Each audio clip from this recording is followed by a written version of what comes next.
Aloha and welcome to Native Stories. Native Stories exists to share the voices of those connected to the land. My name is Dr. Noenoe Wong-Wilson. And where are you from? I'm from Kaiviki, which is a district of Hilo on Hawaii Island. And so this protection of Mauna Kea the story of it is being heard all over the world. And a lot of us only see what we are being shown on mass media, Facebook, social media, and things like that. But part of Native Stories' mission is to hear it directly from the horse's mouth per se. So if you could please share with us why you came here and what you hope to achieve with being here. Okay, sure. I'll give you a little bit of history so you can understand why we're here.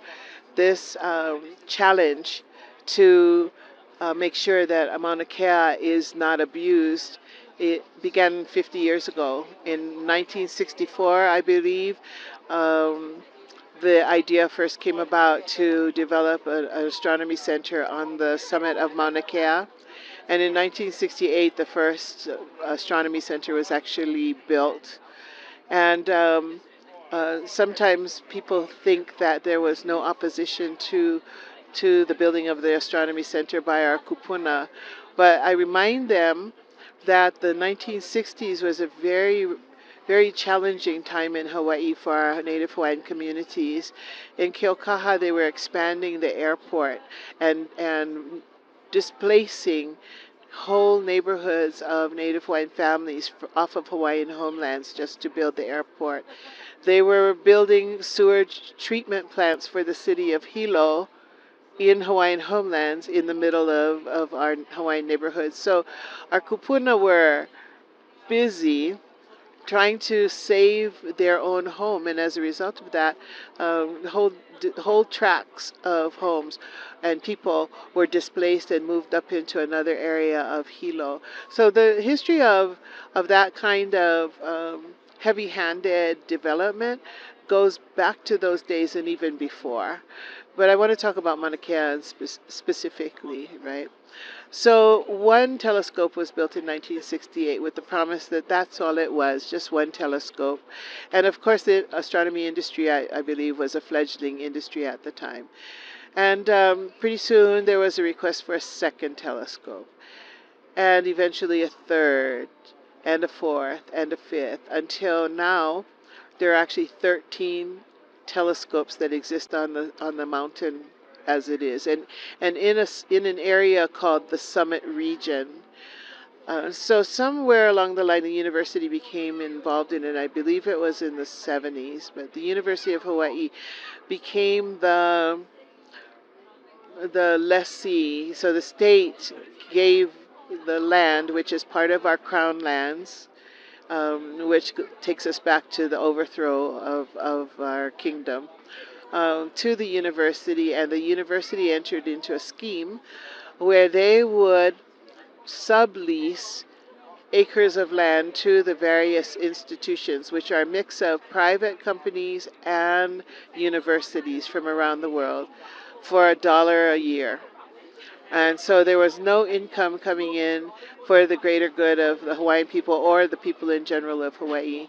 And one after another, the telescope was built despite the opposition from the community. The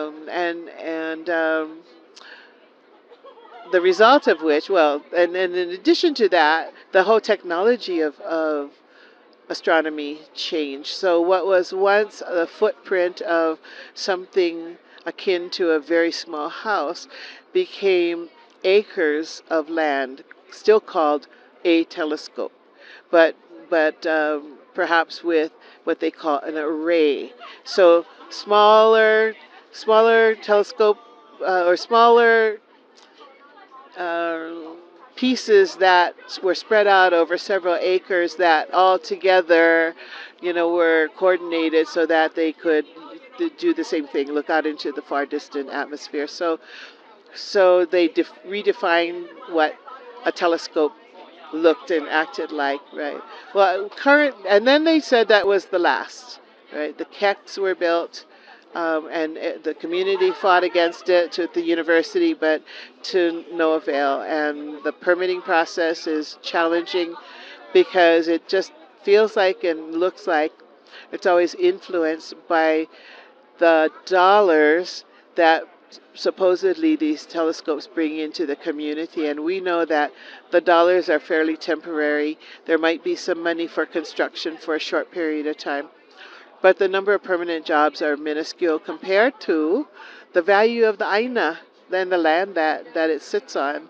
And one by one, our pu'us, or the hills that were on the top of the mountain, were graded down to make flat enough surfaces for these telescope arrays. So currently we have 13 different telescope telescopes up there on the mountain. 5 of them, including the one that was first built in 1968, are out of commission. 5 of them are just buildings which no longer work, no longer serve a purpose.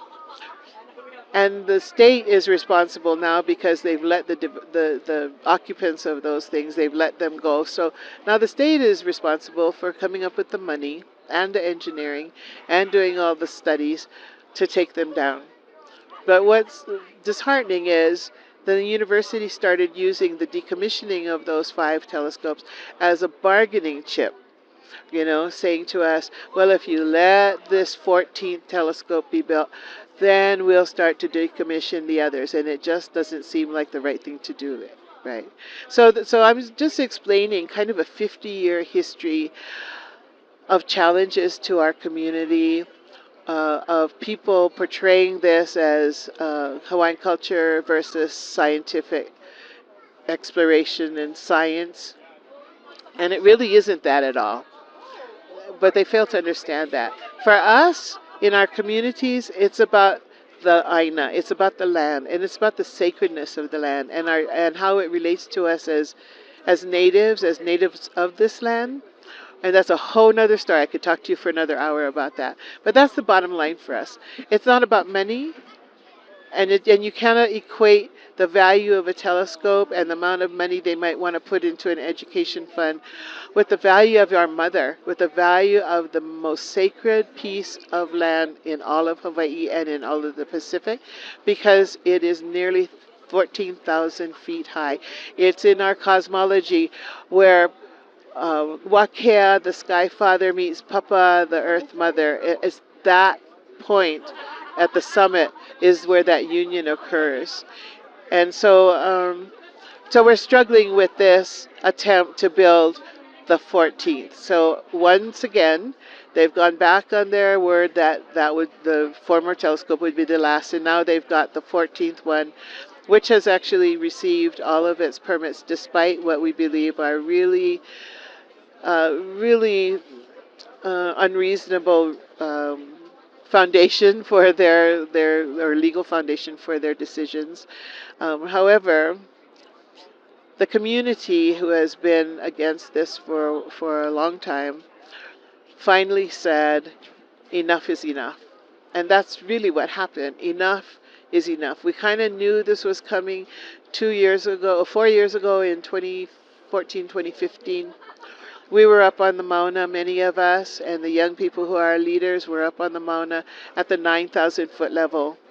And we occupied space there, and we were successful in holding them off. And even one day when the law enforcement came in force and tried to arrest people, well, they did arrest people, but tried to push through all of our peaceful lines to take machines and take people up to the top of the Mauna. They were foiled not only by our presence there and resistance, peaceful resistance, but by the weather itself, by the Mauna herself, who just laid a mantle of heavy mist, cold mist that came down on us until they gave up. They literally gave up. The law enforcement said, okay, that's it, we're going home. There's no way they're going to make it to the top anyway. From 9,000 to 14,000 feet, so they turned around and went home, and we were victorious. The courts eventually made some decisions that put the whole project on hold. So for the last 4 years, our mountain has been somewhat peaceful. I say somewhat because the other 13 telescopes are still there, and 8 of them are still operating. And they do their regular maintenance, but they sometimes do little tiny bits of construction around their telescope. So the mountain isn't at peace. This time, when after several court rulings, when we were told that the governor announced that the project had all of its permits and was given the green light, it activated us again. And so a group of people got together and decided we thought we knew the day that they were going to mobilize equipment. And we came up here with our leaders and occupied some space with, I think they started with 30 people. I came the second day, so I was 31. But the second day, maybe 60 people were here. And by the third day, maybe 100 people were here with our camping gear, sleeping up in the cold mountain air where it gets down into 30s at night at the 6,000 foot level where we're camped. We're occupying Hawaiian homelands. So that's area that is, again, after the overthrow and then eventually the territory and then us becoming a state, are lands that are supposed to be held in trust for Native Hawaiians. So we believe we're on our own lands, and we take that position. And then the Royal Order of Kamehameha, which is a society that has been in place for over 100 years, that honors the legacy of Kamehameha I, our great leader. They have erected an ahu, or a small altar, rock altar, on this property. And they put it there 20 years ago because we wanted to do ceremony, and many of the elders can't make it to the 9,000 foot level or higher. So at the 6,000 foot level, we decided that was the safest place. It's about as high as our elders can go, our kūpuna. So we worked with the Royal Order, our leaders worked with the Royal Order of Kamehameha, and they determined that this place should be a Puʻuhonua. A Puʻuhonua is culturally and significantly a spiritual refuge, a place where in the days of old and during times of war, people could come and they would be safe. It was a safe harbor. So the ceremony was held, and the place was named Puʻuhonua o Puʻuhuluhulu. Puʻuhuluhulu is the name of the small hill on which the site rests. It's a bird sanctuary. Puʻuhuluhulu, it just means hill of feathers, many feathers. There are native birds there, native plants. It's a little kipuka, we call it. A kipuka is an area that's usually surrounded by lava that manages to survive after a major lava flow. So there's so many significant reasons for us to be here. But within 10 days, our numbers swelled from 30 to 3,000. And perhaps you've seen some of the videos and social media, because that first day of actual conflict, when the law enforcement came to try and remove us from the road, so that's what we did. We occupied the road. We occupied the road called the Mauna Kea Access Road. It's the road that anybody would travel to go up to the summit of the mountain. It's off of the main highway that crosses between the east and the west sides of the island. And Puʻuhuluhulu sits right there at that intersection. So the day that we expected that the equipment might be moved in and law enforcement would come, we had set up an encampment on the road, and we set up tents. We actually had our kūpuna come that morning and sit on the road in chairs.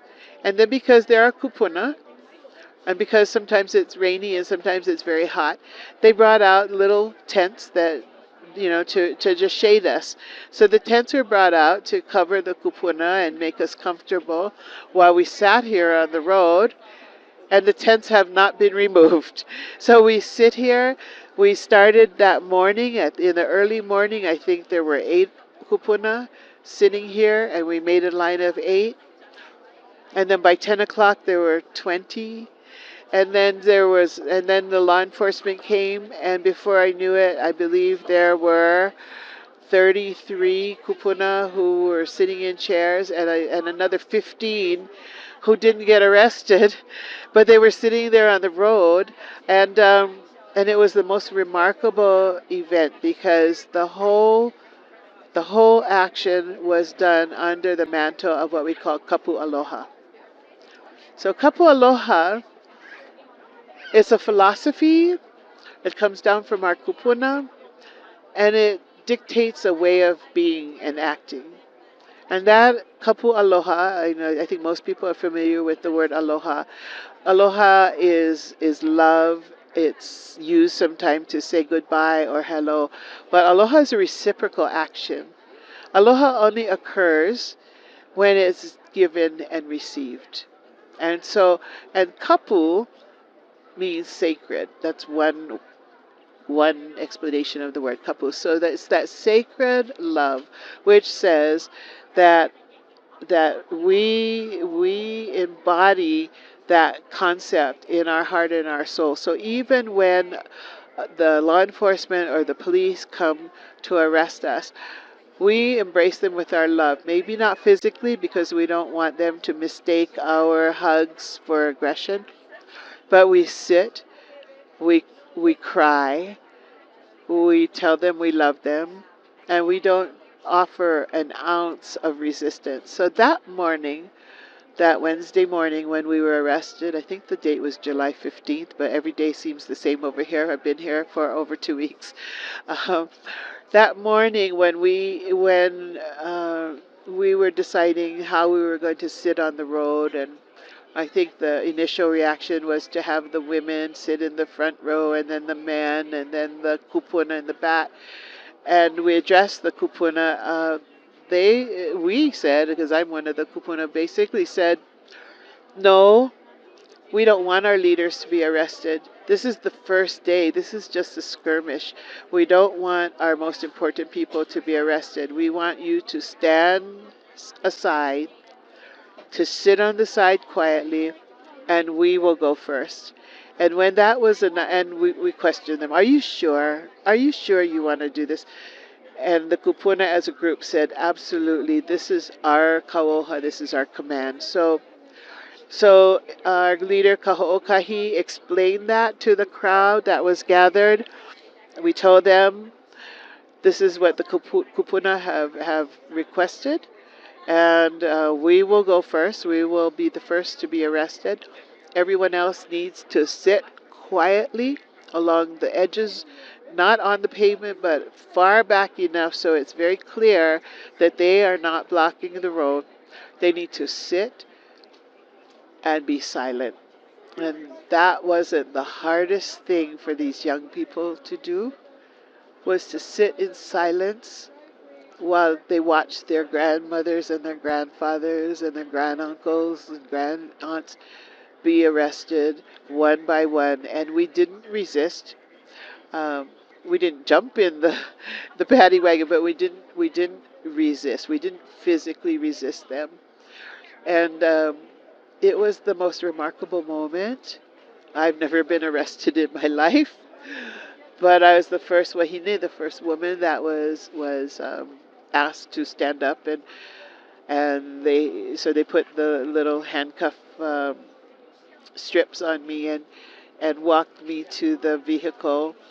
Uh, there was silence, but there were tears. There were tears of love, and the policeman wept, and we wept, and all of the young people wept in silence. And we asked them to do that and give every kupuna their day to honor them that way, and they did. And I think it's that occasion that was, if there was anything that sparked something in the lahui, in our nations, in the peoples, na'au, that's where we believe your na'au is in your intestines, in your gut. That's where we believe our emotions are held and our knowledge. And when the young people saw that and heard what happened, and even even old people, not just young people, when the whole nation saw that, it just sparked something in them. And now you see people here standing on the road with us, sitting quietly on the side, who have never engaged in civil disobedience in their lives. Never. Never held a sign. Never stood on the side of the road waving a flag. Never wore a t-shirt that symbolizes a movement. But their call to action was so strong that they've gotten on airplanes and spent their own money, hundreds of dollars, to come here just to be with us for the day, just to tell us how we inspired them, and to join us in this struggle to say no more. So that's our message, and I just want to be really clear because people get very confused about our message, and I don't blame them. Our nation, our Hawaiians have been fighting oppressive movements for since the Queen was overthrown in 1893. But we're single-minded here. I think the one thing that all 3,000 or more people can agree on, which is absolutely remarkable, is that we want no more building on Mauna Kea. Absolutely nothing more. That she's been abused for so long, and she needs to be healed. And as Kaho'okahi says, we have no option. We live here. This is our only home. We don't have another place to go to. We don't have another mountain like Mauna Kea that we can do our worship and we can do our ceremonies, and we can take the navel cords, the picos of our babies, and place them there so that they know where they come from the rest of their lives. This is our home. The TMT, unfortunately, is the victim of that. You know, I know that they have received their legal permits, but they never received the agreement from the Kanaka Maoli. They never received permission from the people that they should build the 18-story telescope on top of our mountain and desecrate yet another 5 acres or more of soil that has never been touched by human machines. So that's why we're here. And we remain here and we remain steadfast for as long as it takes. We're going to remain on the road. And we get 1,000+ people a day, and on the weekends it swells to several thousand. Everybody who comes here has to follow our rules. We have very, very strict rules. This is a sanctuary. Puʻuhonua is a sanctuary. It's like going to your halepule, your church. And when you go to your church or your place of worship, you behave in a particular way. And we ask the same. So I've never seen a place where 3,000+ Hawaiians and other supporters, because there are a lot of people here who are not Native Hawaiians, can come, and we all agree to the code of conduct.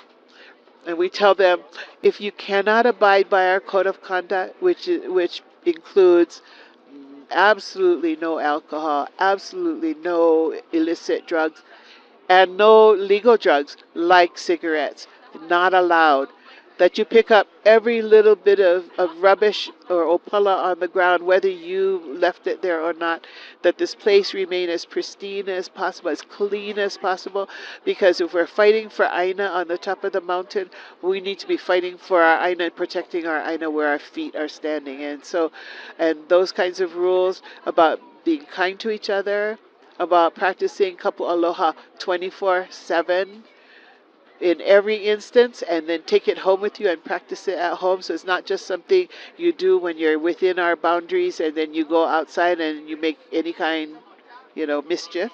That's not what we want our people to learn. And I think we're setting an example.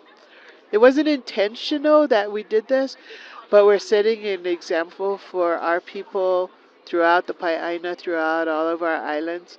I hear the effect on Native communities outside of Hawaii, all through the Pacific, and as far away as Europe and across the United States. That message is resounding, and I am hopeful that our struggle and our stand is fueling Native people everywhere, and that they will stand up for their sacred places as well, that they will come out in numbers, and we're hearing that that's happening in Aotearoa, for example, and that they will do it with a conduct that has never been seen before. Because if you are in love and peace and totally not aggressive, what can a law enforcement officer do? They might arrest you, but they can't injure you. If there's no aggressive motion, movement, word, then they can't come after you with force and aggression. And I think we appeal to each other in a human level and with our human spirit, and see that it hurts them as much as it hurts us.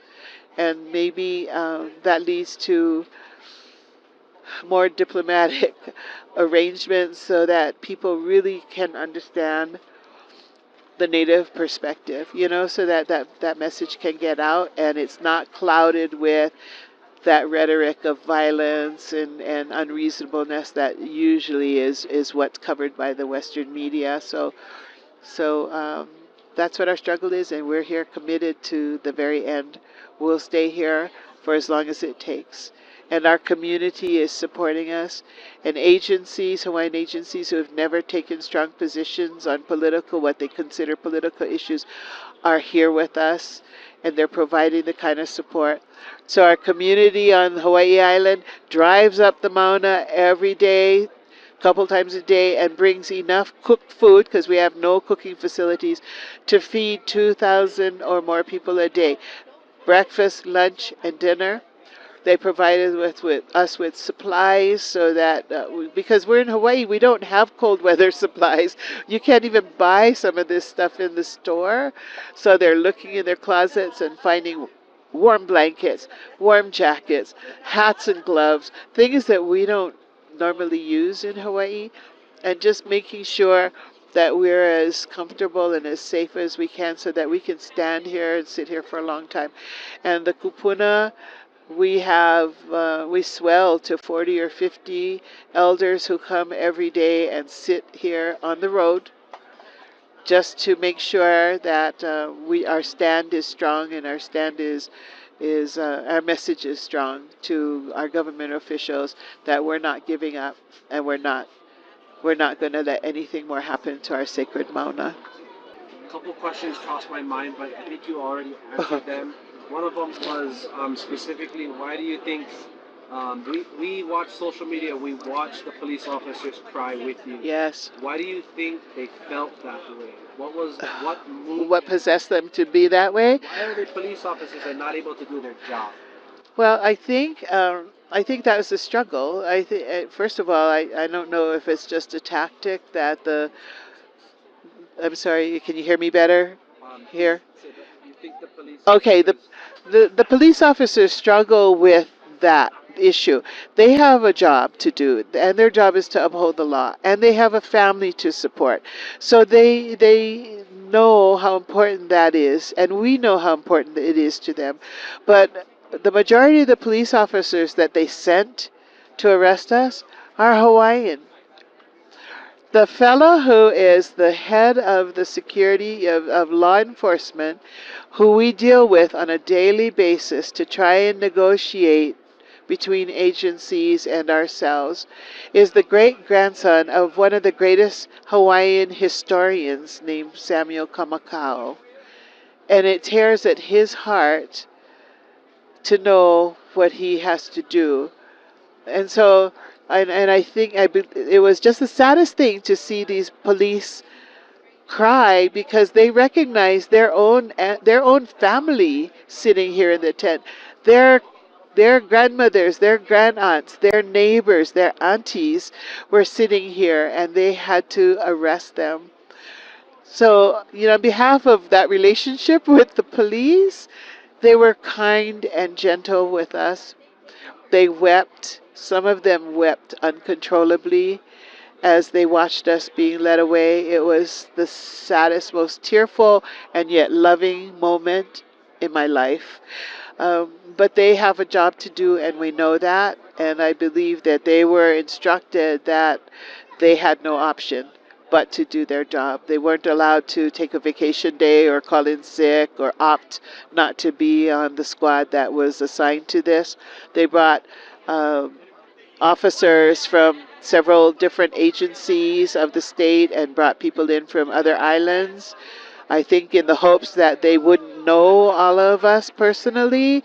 But Hawaii is a small community, and I personally met an officer who I discovered his name when he gave me my arrest citation, and I asked him who his family was, and he's one of my cousins that I never met before. And he looked at me, he said, I never thought I was going to arrest my family today, and he had to walk away and compose himself. They do that here. They pit our own people against us. But at the same time, I would rather have my ohana arrest me because I know they're going to be gentle and loving and know that they're doing their job. So we don't harbor any ill feeling toward them. None at all. And we tell them that. And so, our ill feeling is against the people who make the wrong decisions. And something I say all the time, I believe our governor is given bad information and therefore makes bad decisions.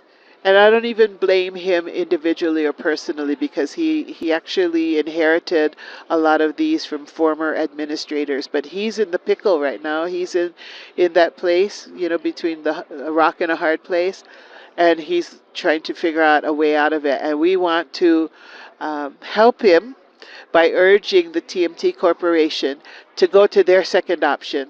They have a second option. They have a plan B, and that's to go to the Canary Islands, where it is our understanding that they're being welcomed, and they already have all their permits. So there's no reason why they can't go there other than I believe a lot of people involved in the project would much rather live in Hawaii than wherever La Palma or the other location is.